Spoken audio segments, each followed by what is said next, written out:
I don't know what it's going through. Something changed on me there in the last week. But all right, let's get through this tonight. I wanted to cover up a big thing I'm always dealing with, and any type of addiction or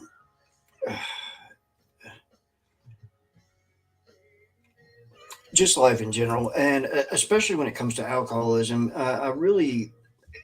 I'm hard pressed at times to speak on substance abuse disorders because it's not really been my thing, even though I do consider alcohol a drug and just as bad as anything else, and it's just as deadly. But tonight's is strictly about the 12 steps. If you follow me, I'm not a big fan of the 12 step programs in the least bit. And a lot of that is because of experience that I've had and the lack of true therapy that comes through those. And I'll get to explain this. I'm actually coming straight from textbook Foundations of Addiction Counseling. And I'll show it to that side too. And okay, so here we go. What are your advantages like with the 12 step program? If you're going through a counselor, you're going through a, let's say you're in a recovery center, what, when you talk to your clinician, what are going to be the advantages of you going to a 12 step program? Um, so let's just start. Uh, there's certain dynamics that can facilitate personal growth and are more likely to exist in a group rather than individual therapy. What that means is you're more likely to find camaraderie, friendship, and things like that. But again, before I get into the disadvantages, I'm going to tell you friendships can be just as dangerous, and this is going to be one of our issues that we'll get into.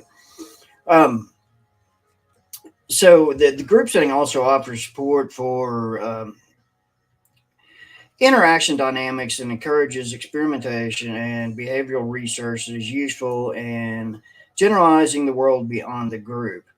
Um, yes, they'll give you things to work on at home, i.e., homework, and that's understandable. Does that work for you? Are you the type of person that wants to go home and do homework? And a big part of the 12 steps is, I'll go ahead and say it now, is it's good for maintaining. I mean, like if those meetings help you stay sober for that day, and they strongly tell you in there, one day at a time, one day at a time. I'm not somebody who believes in one day at a time, and I believe it's a lifetime decision once you get started. And there's so much to deal with when it comes to all this. So let's go on here before I get into the disadvantages. The 12 step group allows its members to recognize their problems are not unique, and members have the opportunity to learn about themselves through the experience of others, to experience emotional closeness and caring that encourages meaningful disclosure of the self, and to identify the struggles with other members. This universally normalizes the recovery experience, which is true. That's if you're fully involved, and you have to. Uh, there's I'm getting ready to go into disadvantages, but let's just stop there for a second. All right, another primary strength may be the group's ability to provide free, long term, easy access and exposure to recovery related common therapeutic elements. And for many addicted clients, economic concerns far outweigh the benefits, which is important here. Group therapy, i.e., the 12 step program, is very affordable. Obviously, you might, if you feel like it, bring $1 to each group and put it in the bin for operating expenses, but that's not something that's required. AA is very, very cost effective. Granted that you can get there and so on and so on. So some people, when they get out of recovery or decide to start into a recovery, it can really be an expensive process. Thankfully, with changes in medical insurance and stuff over the last few years, it's a lot more accessible. Especially if you're on a Medicare or Medicaid program, treatment is basically free of cost. The only thing you have to give up in going to treatment is give up your stubbornness. You really have to, like, with somebody like me, granted, I died in the process of getting sober, and I died from alcohol excess and poison and so on and so on. But uh, really, if you want to get better, you've got to just right there want to get better, and it's the most important thing I can think of. I know if you go over to my Facebook, I mean, you'll see pictures. I think I died twice, and was in the hospital for 3 months or so, probably. Um, yeah, I'm so foggy on that. So, but I'll go to that another time. Okay.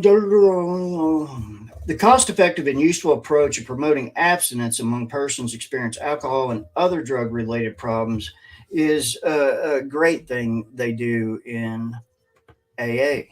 Um, for example, AA is based on abstinence. I mean, you can't get around that with that group per se. All right. So, and also, clients, you can regularly go to meetings. I mean, there's meetings.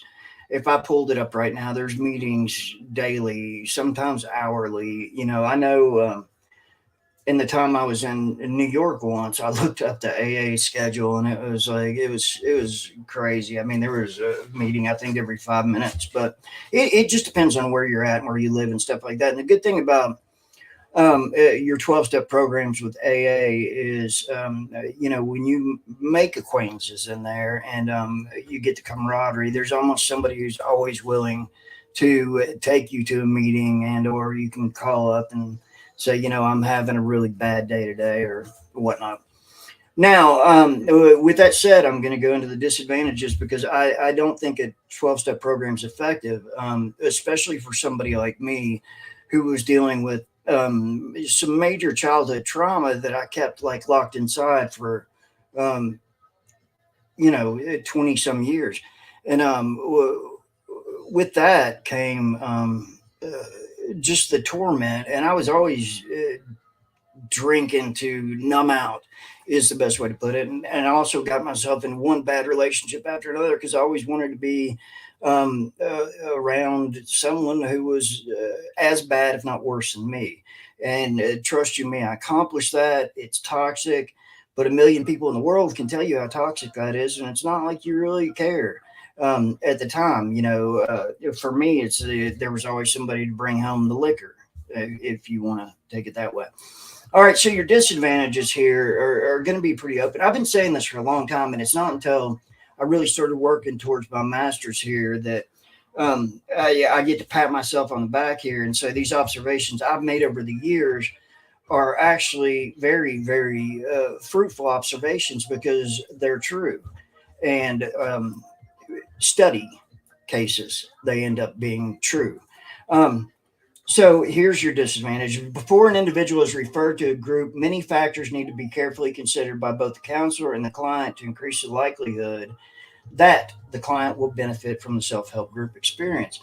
That's of the utmost importance. And when you go to a lot of recovery centers, I know here and around Lexington, Kentucky, and Central Kentucky, and even when I was living in North Carolina, a lot of those are just based on the AA model.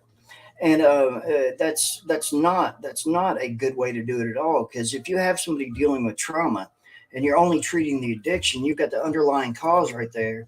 And what I keep saying, and I've done in my own case studies, is that if you don't if you don't really get to the root cause and figure out why that's making this effect, you're not going to get anywhere, and you won't, because you're destined for a relapse. And they like to say in AA that relapse is part of recovery.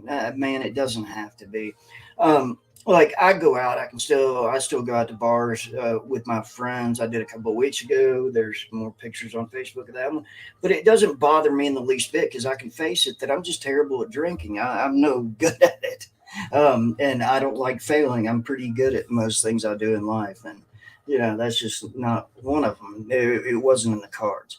Um, and but it's important, and I'll tell you this. And I've been working on this all semester, especially in this course. This is your foundations um, course for clinical work. And that alcohol is, and I'm not the only person that believes this, I've read plenty of studies on it. Alcohol is generally a symptom of a larger disease. Like when you're going to an AA or something like that, a disadvantage is you've got a group think or group polarization mentality. And then the pity parties start up, and you're getting enabled through your woe is me um, nonsense, and you're never going to identify the problem. And I'll say this strongly: it's an absolute hell to get sobered up from alcohol if you're physically addicted. And from hallucinations to seizures. It's deadly. Alcohol is the most deadly detox there is. Heroin, opiates, none of that. I hear it all the time. I had a little dude in a meeting one time when I was in recovery, and he said, "I don't know what I'm talking about because I'm just a drinker." And I said, "Well, you said you're just an alcoholic, and I don't use that word. It's a stupid word that pigeonholes people into a larger group of nonsense. It's not studied enough to it's more of a derogatory term. And when if you're going to work or out or something like that or around your family, you might as well just put that scarlet letter on your chest and go with it, because people will act differently towards you. And it's funny to me. But all right, so getting on with more disadvantages of the AA model. The screening process for self help groups is limited, and in most cases, especially in open groups, it's non existent. So some individuals are end up very inappropriate and shouldn't be there in the first place.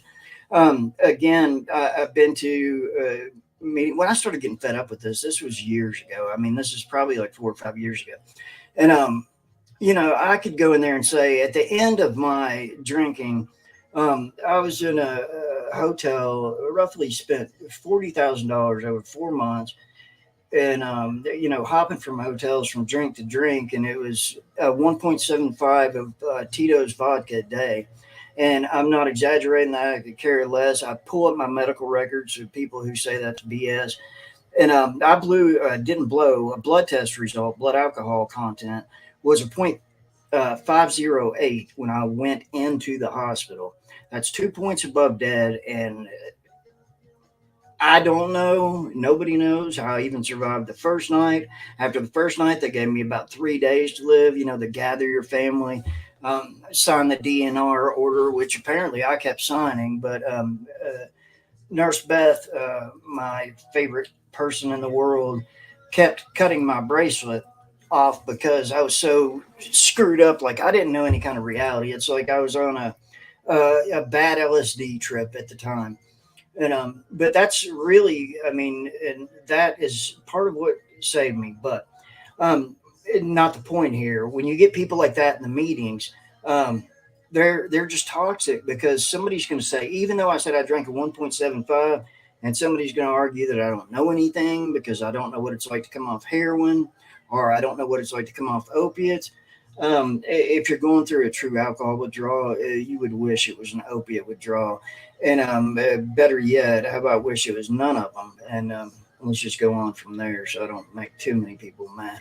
Um, but somebody's going to say, that's nothing. I drank two of those a day, and then I drank a 12 pack of Coors Light, and I had some Mad Dog 2020 on the way back from the store. And, that's just the way it goes. And that is so dysfunctional, and it's counterproductive to anything you're trying to do. So the people who are leading these groups come from who knows what background. Occasionally you'll get lucky and you'll have somebody in there who's actually educated and can actually run a group session. And it takes a lot to figure that out, because you have to, if you're doing what I'm doing, becoming a psychologist, you have to stand by a code of ethics and morals. And, I'm one of those people who wants to tell people off when they start, just getting spreading ignorance. So it is what it is. Sorry, I get worked up thinking about that sometimes. Um, Some individuals, and this is where it goes good, the screening process for self help groups is limited and non existent, as I said. But some individuals are psychologically damaged by attending certain groups. Inevitably, some make the group a place to ventilate their own miseries and be rewarded for their engagement in the catharsis process, which is true. That's what, if you've got people in there who saying, it's, I joke around on Facebook all the time and say stuff about how it's my sister's fault I started drinking. Like one time she uh, uh, made fun of me for playing with He-Man. That's why I started drinking. But in any given group at any given time, you've got somebody in there telling a story that's wanting to justify their story. And with everybody patting them on the back and saying, "Oh, I understand. I've been through that too." And this can happen very quickly in one of those groups. And all you're doing is enabling that person to go with their story. When I quit feeling sorry for myself, and this is when I was told I was going to die, I didn't start bargaining for my life with God or anything like that. I just said, it's my fault. It's my fault. I lived this stupid life with this, just doing whatever I wanted for a long time. And whatever I wanted was to run away from the underlying problems that were affecting me in the first place. And so it was easy. You learn how to manipulate. You learn how to lie about the dumbest things, and because you're so ashamed of your own existence, you're lying to cover up for it. And when you go into a group and you've got people that start lying, and then you've got the one-upmanship, and I always called it a pissing contest. And I'm not sure if I'm allowed to say that here on Endure, and I apologize if I'm not. And I'll get my buddy Corey to pray for me. Um, all right, let's keep going here. Um, that's in order to get acceptance. And then they make no actual substantial change in their own lives when they're getting acceptance for their pity party. And I know, like with me, I would go home and I'd be like, "Oh yeah, it was my sister's fault. It was my dad's fault. It was this chick in North Carolina's fault," and so on and so on. So it becomes this big blame game, and it's just hopeless, helpless, and you don't get anywhere. And that's a big part of why I got into doing what I'm doing, is to, um, you know, really, besides being legitimized, is to learn more and to be able to not have others possibly go through the same stuff that I went through. That was such a conflict the entire time. I mean, the last time I was in recovery, it was more like, Jim and Tammy Faye Baker type ordeal with a church that was, send me your money or something like that. And that's another danger in this whole business is, people that can get accredited to do these things, to run a recovery center or something like that. You don't know. They might have been a manager of a Burger King last week and have no formal training in addiction and recovery whatsoever. And that's bad. But I mean, it's good if somebody's staying alive for an extra amount of time, and maybe they get it. The chances of that are low. The percentage of people that will recover from AA and AA alone is 3%. And then you've got a 97% failure rate right there. So you take that 97% failure rate and you look, and 95% of the recovery centers in America use that 12-step AA model. And by doing that, you're looking at 11 less. Oh, this is US wide, sorry, internationally. You look, or intercontinental, I'm sorry. You look at less than a 1% chance of real recovery through this, which is, it's tragic. But, you've also got, I've ran into this, and I know this is a disadvantage. I don't even have to look for it here. When you get in there and you have somebody counseling you, or you have somebody giving you the advice, now this is how you stop drinking, they're going straight by this book, like I can do. I don't think I would be a good psychologist when it comes to any kind of addiction therapy if I had never really experienced it, whether it be culturally, Or, like within a family dynamic or within a relationship dynamic or something like that. But you'll get in there and you'll have a counselor like I would have, and I would realize quickly I could outsmart this person about 5 seconds because they've never been through it. They know the book value of it, but they also don't know what it's like to be deep down there in that mud and quicksand that just keeps flowing. So to me, I found it so disingenuous in dealing with people like that, because when you go straight by the book, you're eliminating being able to do a case by case, which is so important when it comes to any kind of recovery period. Is it's an individual case by case. And there is a recovery center in Lexington, Kentucky, that does do tries to do case by case. But this is going to get you to another disadvantage here, is when you go into a recovery center.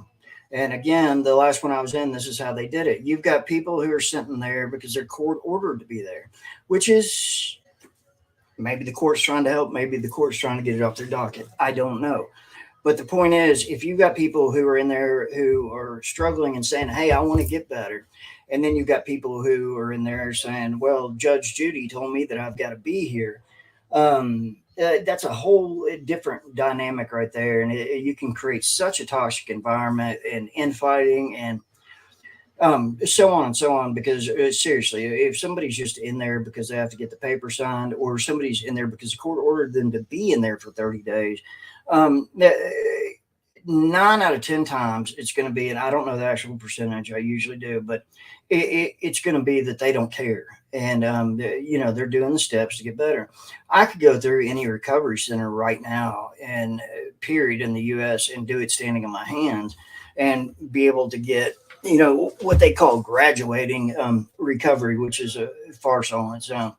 Um, Now, when I go through all this, and I'm guaranteed I'm going to get hit with the you just don't get it, you don't understand you don't get it. Man, I was one of the worst drunk derelicts I know. I mean, I ran for myself for 26 years. I mean, that's rather than facing who I really am. And now this is who I really am. I got midterms back today, and for the last 4 or 5 semesters, I've gotten straight A's, which is something that a dummy like me is not supposed to be able to do. Um, but it's because I'm invested in doing this. It'd be easy for me to go back to the car business or to go back and do mortgages or something like that. That's easy. It's harder for me to have to sit here and learn all this, and especially see behaviors of my own throughout the whole experience that I'm sitting here going, I would have strangled me. And that's just the truth. And if you saw pictures of this guy 2 years ago weighing 115 pounds, and basically a dead man walking. Seriously, when I went in the hospital, I was green. Like this is tan, but it looks greener on here. But something like just this awful pale shaded green, yellow eyes. And I was told I was in end stage liver failure at this point, and by the grace of God, none of that got to me. But I am a Christian. I do have a relationship with God, and I think that really is what lifted me up. And I'm also of the influence that I don't Bible beat people because I don't find it fruitful in the least bit. Um, it's not going to work. It never works. I can just tell you my story that I died. I was revived twice. I spent months in the hospital, and I couldn't even walk at this time last year. I mean, like literally, I couldn't walk. I was still having to do physical therapy, and just found out that I was going to live somehow. And there's no medical explanation for the reason I'm alive. That's the end of that story. So the boundaries, this is another disadvantage real quick. The boundaries of any group are dependent on the amount of structure present, and without a trained facilitator, that structure is dependent on the ability of members to provide the necessary motivation and commitment to keep the group operating. This is imperative. I mean, listen, I had a sponsor one time who would call me to take him to get groceries because he had like 10 DUIs. Um, and is taking advantage. And he was extremely toxic. He was one of those what they call the old guys in the meetings, or the, I forget what they call them. I don't know. I don't care. But anyway, it's constantly, you're gonna die, you're gonna die, you're gonna die. That didn't work with me. I did die. It didn't work. I mean, you could tell me a million times I'm gonna die, and I'm like, I'll drink to that. And that's just how it went. I mean, my personality went from a kid who at 20 years old loved learning. I loved school. When I graduated my first time, the second time with a real estate degree, I mean, I had the highest grades in the class because when I take on something, I take it on. And I think my friend Leah there said it, you claim ownership. I try, Leah. And uh, where was I at? Sorry, I do get caught in rabbit holes. Um, oh, okay. Yeah, this was important too. Where I was talking about group thinking, group polarization earlier, is there's often pressure to conform, and you've got to conform to the AA ways. Like for me in Central Kentucky, and I promise you, anybody that watches this from Central Kentucky, please chime in and say I'm not lying. You are surrounded by alcohol. We have the largest liquor store in the United States in Lexington. It's bourbon country. There's distilleries everywhere. It's a way of life. Bourbon is a way of life. I go to Kroger, and I was just joking around one day, and I'm walking down the frozen food section aisle, and I had to record it because I was like, I just passed by Budweiser there in the freezer. It's a Budweiser pork sandwich. I've never heard of this anyway. But that's stuff like that. If you get into the groupthink mentality, that's going to be automatically a trigger, which is a bad thing that these 12 steps are teaching, is that everything triggers you. Like I couldn't drive down I-75 going from Richmond, Kentucky to Lexington, Kentucky without seeing a huge billboard for the liquor barn. I'm supposed to turn my eyes away right then. I'm not supposed to have friends who might partake in drinking. I'm not supposed to be able to go into a restaurant that people are drinking. And that is it's so bad. It's so bad when you get that mentality, that conformity. When it comes, there used to be a band called Corrosion of Conformity, but it's the truth. You start thinking everything's a trigger. You start building excuses inside your head, and that's where you're going to end up. And people hate it when I say this, but look, I have no cravings and no triggers. And anybody who knows me knows that I was just a straight up drinker. If I stubbed my toe, I'd get drunk. If I thought I was going to watch a new movie and I'd already seen it, I'd be like, oh, well, might as well go drink. What I'm saying is anything, I would go drink to anything. And now with no cravings and stuff like that, like literally, I don't know if y'all can see it, but I've been learning to play the guitar again. Back into building Legos when I get stressed out, and it's all self care and things like that, meditation, prayer, taking baths, and I literally don't have any problems. I've gone to the liquor store to get stuff for friends that couldn't drive at the time, and it doesn't bother me. I go, I can hang out with anybody, and it's the point that you have to face it. You have to face it. Anything you run from in life, and if I would have listened, I start talking like him. Listen to my dad. How long has he been dead? 15, 16, 17 years ago. I would have gotten it, and I didn't get it. That you have to face how. And the honest way I did this is when I was still bedridden. I mean, literally, I couldn't walk. And I was trying to will myself to go to the kitchen and get some orange juice. Some people have heard this 100 times, but it's worth hearing. Thought I could will myself to go to the kitchen to get some orange juice. And, I'm in a bed, and I was in that bed for a good another 3 months, 6 months altogether. I believe I was incapacitated. And I fall straight to the floor. I couldn't get up. It's like that old commercial when we were little, help, I've fallen, I can't get up, except I didn't have a button or my cell phone. So, I'm by myself, and I'm laying on the floor and, just staring up, and it's the first time I almost started to pity party, like, oh, poor me, woe is me, which is such a wrong thing to do. If you do, you're catching yourself, you're trapping yourself in that same thing, and you're never going to get out of it. And so I started praying, because at this time I still was, I still thought I was going to die. I mean, I was pretty sure, everybody was pretty sure. My sister, who's highly trained in medicine, was pretty sure. And Nurse Beth was sure. And, that's not what was happening after this day.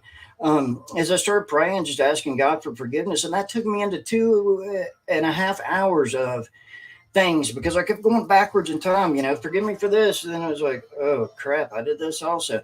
And I just kept going. By the time I got done, I had big crocodile tears coming out of my eyes. And, I felt what they call salvation, like a clear conscience, and gratitude, like just grateful for the time I did have.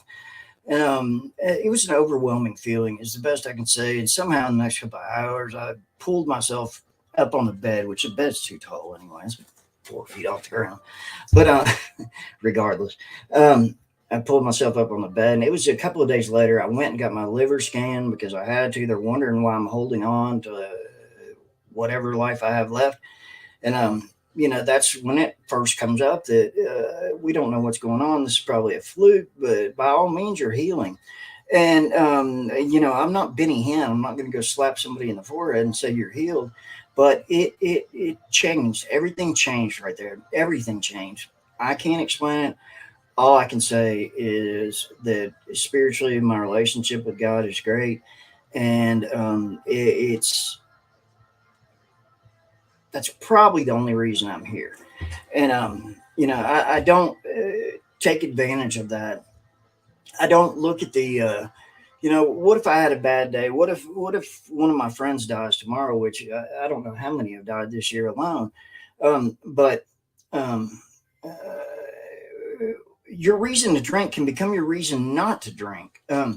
Like, man, if I'm pissed off, I'll go pick up an Xbox controller and go play a game for a little bit, or play the guitar for a little bit. Or if I'm really feeling antsy, because I work on this for anxiety. Mine ends up that I had PTSD, and I never ever dealt with it. Not in my adult life, I'd never dealt with it, and many different types of trauma. But in getting to that, it got me where I am, and I was immediately back in school, and I was like, okay, I'm going to become a psychologist.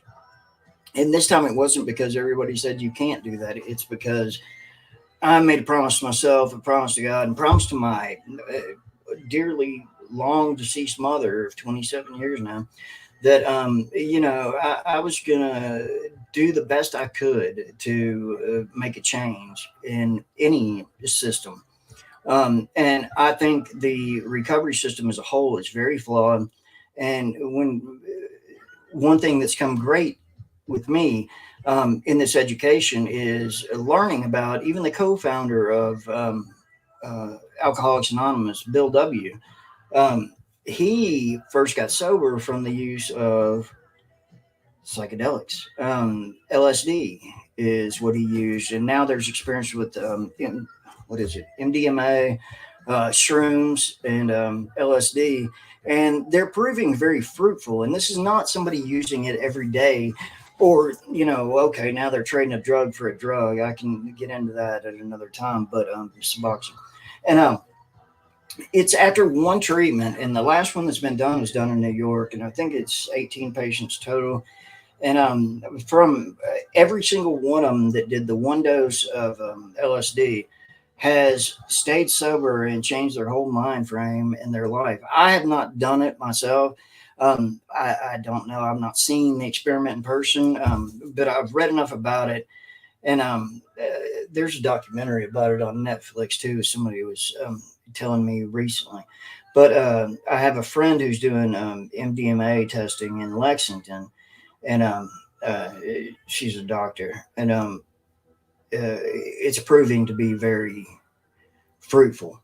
And that's something that needs to be looked at. But if you go with this model of the 12 steps, and it says abstinence. Well, everybody declares either shrooms or LSD or MDMA or cyclo. I forget what it's called, but that I don't study that until next semester anyway.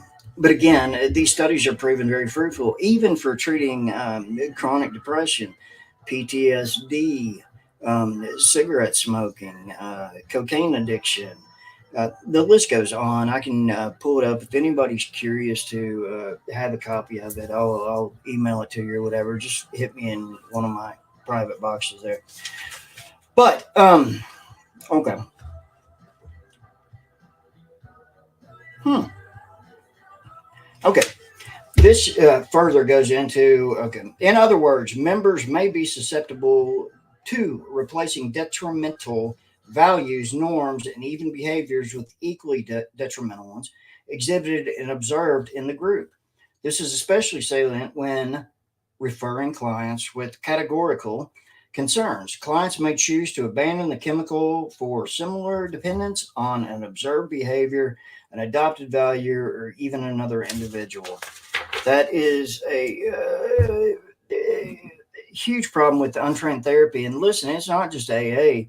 You can get and watch your reels or go on TikTok and see there's a million different people that are getting likes and are getting paid well to talk about stuff they don't have any real understanding of, but yet they're uh, the most unlicensed clinicians, psychologists, psychiatrists, and counselors I've ever seen in my life. And luckily I can see through it now. This is stuff that used to, if I was younger and more incorrigible, probably if I didn't die, I'd be like, oh, well, look, this person says this, and look, it's working for them. I constantly hear when I say something wrong about going to AA, I constantly hear, well, you don't get it because you don't work it and you didn't work it.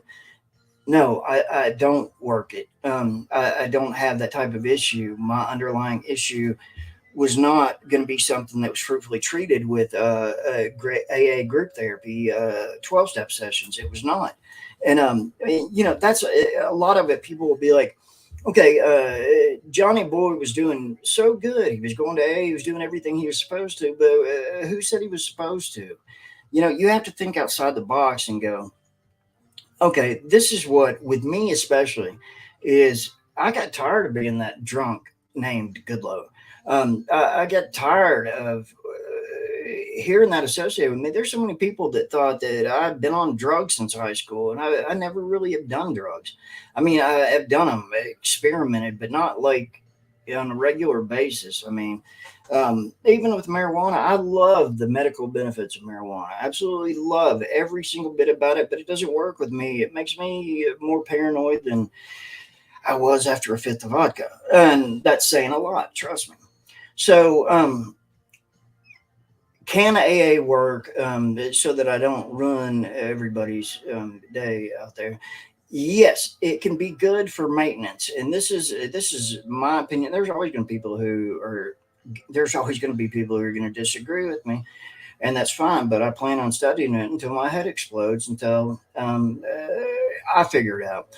My ideal thing would be to get a proper assessment. A lot of recovery centers don't even do that. I mean, my assessment at the last one was me filling out paperwork about prior conditions, and get a proper assessment.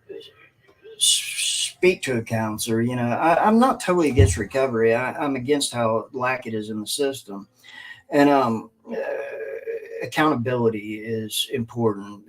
As any type of former addict or anything else, you really need to be accountable. Be accountable to somebody. Be accountable to your friends. Be accountable to God. Be accountable to your deceased mother, like me. My mom told me, and this, I swear it rings with me in my head all the time now, especially, when I'm getting fed up with a ton of homework. And, I'll just be like, oh, I don't have to do this paper, very good, an A in the class, just those thoughts is called normal.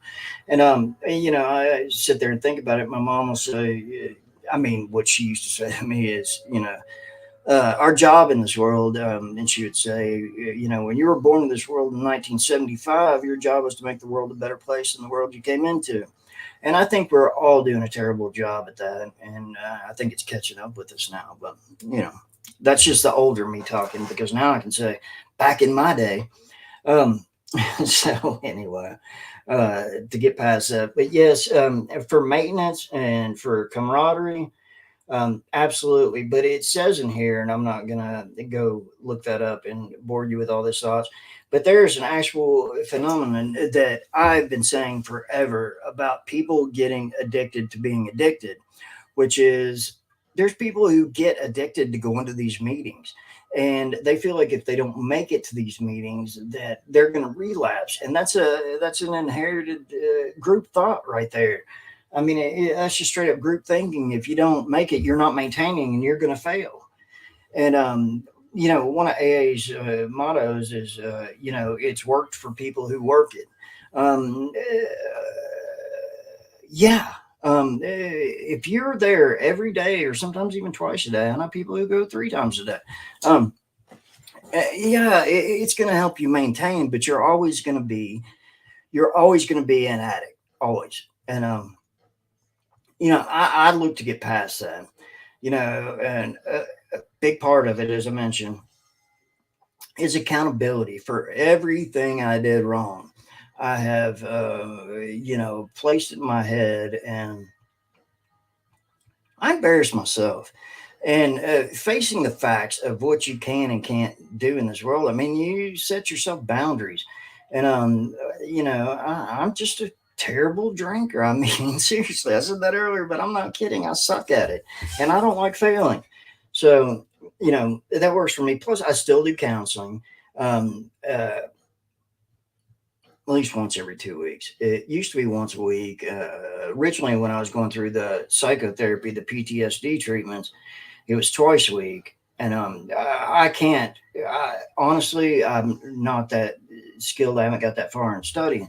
But the weight and the past and the pain that going through therapy like that taught me, gave me, is it's not measurable, it's immeasurable. And I think about that a lot, because you can always say shoulda, coulda, woulda. I do frequently get asked if I could go back, would I? I bet you wouldn't have drank if you went back. And yeah, I would have. I wouldn't change anything. And that's one of the things not to look at in my personal case. And the other thing that's strong when you do an assessment and you start in there, I think everybody is a case by case basis. Um, and what I was talking about earlier, where you're mixing in people who are, let's say, branded by the courts to be there, and you're mixing in people who are there because they're desperate to live again. They shouldn't be in the same groups. That can create such a mess, is the only way to put it. And I know plenty of people as well who go to the groups to get dates, and that's, they call it 13th stepping within there, and that's just unhealthy, toxic behaviors that you're going to have. I mean, it, it's not it's not regulated the way it can't be. For some people, they don't go in there, and they don't expect it to be a therapy, which for people like that is probably going to work. Just getting stuff off your shoulders. But just because you're being honest doesn't mean the guy next to you is being honest. And it's, man, it's such a cocktail, no pun intended, of just so many different things that can't be handled in a group therapy setting. So I just that's the best I can put it. And trust you, me. I mean, I've written a dozen papers about this. Look, for addiction, you've got 5 criteria. This doesn't matter if you're a sex addict, a gambling addict, uh, milk addict, or heroin addict, or a booze addict. All right. So you've got loss of willpower, which would absolutely, I'll use me on all these. loss of willpower is I didn't have a desire to stop or do anything. I mean, like I knew I was getting really sick, like physically. I was 115 pounds. I weigh 180 right now, and you know, I knew it, but I didn't have the willpower to go through another detox or to admit it. That I just can't do this damn drinking thing. And that's a good one, Gary Davis there, Isaiah. Um, Number two is harmful consequences. You're going to lose your wife, you're going to lose your kids, or you're going to lose your life. Or you're going to lose your new car that you can't pay for now because you stay too drunk to make it to work. Um, and that goes into the third one, unmanageable lifestyle. Yes, completely. I was unmanageable. I'm surprised I'm not in jail for just something stupid. Yeah, I mean, seriously.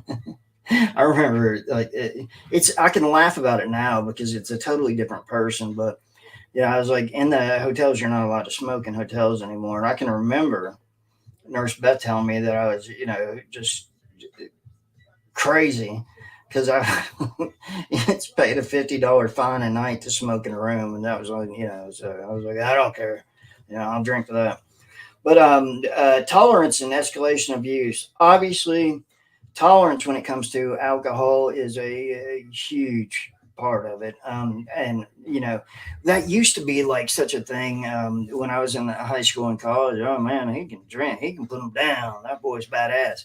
And uh, you know, then when it becomes quote unmanageable, when you start shaking when you don't have enough, and I can remember many, many times where I couldn't sign my own name, I couldn't hold a pen, and that it's awful. Like you can't concentrate enough to make yourself be able to, and I'd get up in the morning, take a drink. This might be 4 in the morning or whenever. I'd get up and I'd be shaking and I'd be sick. I'd take a drink of vodka, I'd throw up, and then I'd go right back and hold up the bottle and count to 10.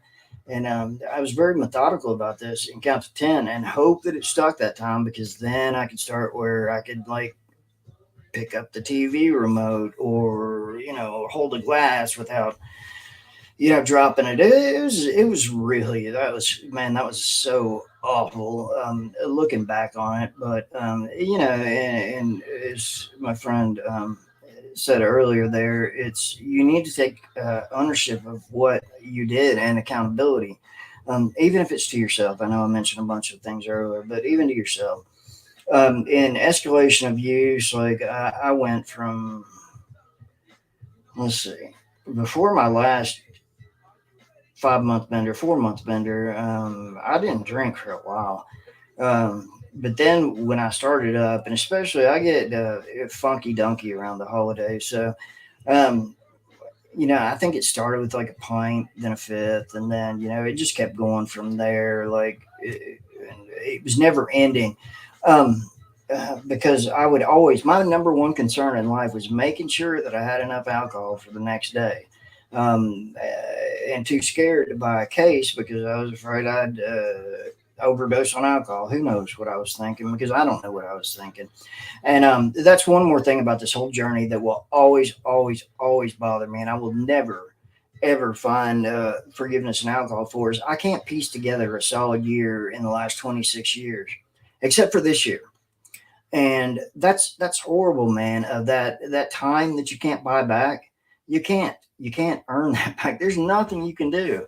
But now I can give back. I'm to a point in my life where I can give back, and I don't have to sacrifice anything. Listen. I've been blocked from plenty of not plenty, uh, plenty of meetings, let's say, in one certain area because it's such a crooked process that they don't like that I'll call them out on it. But if it's for the better good, I'm not, sacrificing popularity in this type of lifestyle is it can be a really good thing. Is the best way I can put it. But Number five, with addiction and withdrawal symptoms upon quitting. You know, I would have never understood it until I read some of these case studies about gambling addiction. And, you know, we all think, you know, our addiction's the worst. Mine, I don't think I was the worst, but I do think that I'm the worst case scenario. Um, but I'm not in a competition at the same time. So withdrawal symptoms upon quitting, and this is important that I tell you this. Something like, let's say we've got the opiate thing going on right now, which is man, it's disturbing. It's really disturbing if you're involved in this in any bit and you really get to see the nitty gritty of it. It's awful, man. I carry Narcan with me in my car, and constantly have it because I mean, there's stories. There's people that fall out in convenience stores just going to get a pack of cigarettes, and without Narcan, they're dead. And it doesn't cost you anything. I strongly believe everybody should keep it in their car just as well as keeping the medical kit, because you just never know if you're gonna see somebody walking down the side of the street and they fall out, and that's the end, you know. So in the withdrawal symptoms, the two most deadly are, let's use brand names here, is Xanax and alcohol. Both of those can be deadly. Heroin and opiates, as I was talking about there. Um, Now they're using Suboxone to that's the number one go to for heroin addiction, and fentanyl, Percocets, whatever. But it can be great. There's people that say you shouldn't trade one addiction for another because people will become addicted to Suboxone, as soon as they take it. Um, but the way this is supposed to be done with Suboxone treatment, you'll hear about MAT clinics. Somebody's going to say MAT to you. That means medically assisted treatment. So when they say, you know, somebody's doing the MAP program, that's great. I've got family members who have been doing that for 12 years plus. I had a brother who's deceased now, but he did it for 20 years. And that's not the way it's supposed to go. So when you hear people talking about this Suboxone argument, here's the argument: is it's the providers who are not taking responsibility and accountability here, because the way this is supposed to work is somebody's supposed to be outpatient treatment, going through this for 6 months to, let's say, a year. It's generally, they'll say 6 to 8 months, but um, during this, they're supposed to continually taper down and have therapy along with it. And that's just not being done right now. Right now, it's an endless prescription, and people are selling it on the streets.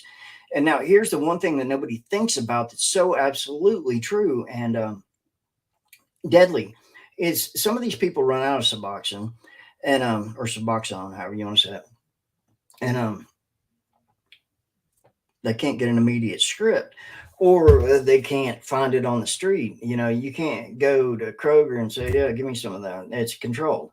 So then they're going back for, you know, what they'll say: I'm just going to go back to the dope house one more time, or the trap house one last time. And guess what? That's the last time they do anything, because it's such a mess out there, man. Even when it comes to the legalization of marijuana, which I absolutely am for. Even though I'm not a user, I'm absolutely for it. I mean, you can look up your own stuff, compare marijuana and alcohol dangers. But there is a marijuana danger out there. Now it's that people are lacing joints with it. I factually know of a kid, I call him a kid, he's 30 years old, dying from smoking a joint. And I'm pretty sure he didn't think that was going to happen. And there's making no light on this one, but it's because some of the dope dudes are sprinkling their, you know, weed with a little bit of fentanyl. And obviously, somebody was asking, like, why would they do that? Why would they waste that money? Fentanyl's cheap right now. And it's also, it goes into that marketing strategy. So let's think about this realistically. They sprinkle a little bit on there. They got the best weed in town for those it doesn't kill. And they're going to get popular. Popular, and your argument will come in after that: is that popular at the expense of losing their clients to death? No, because there's always somebody else. And that's not a concern in any kind of drug or alcohol world. For everybody that stops drinking, there's two more that are going to start tomorrow. So, and I've got no problem with people who can drink and who drink and have a good time and, can handle it. Some of us just have way too much on our heads to be good drinkers. And that's all there is to it. Well, that's it for tonight. It's been a pleasure. And, something just happened. I don't know what happened. But anyway, it's been a pleasure, and I'll speak to y'all next week. And by the way, this is Endure Entertainment Television that I'm on this one, which is a home of clean entertainment. It's a great place if you're looking for any ministry at all. I recommend 100%. And there's some really, really killer, interesting stories on Endure Entertainment. You can look them up, reach them from my Facebook, or reach them on YouTube, or I think that's it. I think. But from there, I'll see y'all next week. And much love to everybody. If anybody's got anything going on that they need to talk about, just reach out to me. I'll be around. Bye. And bye.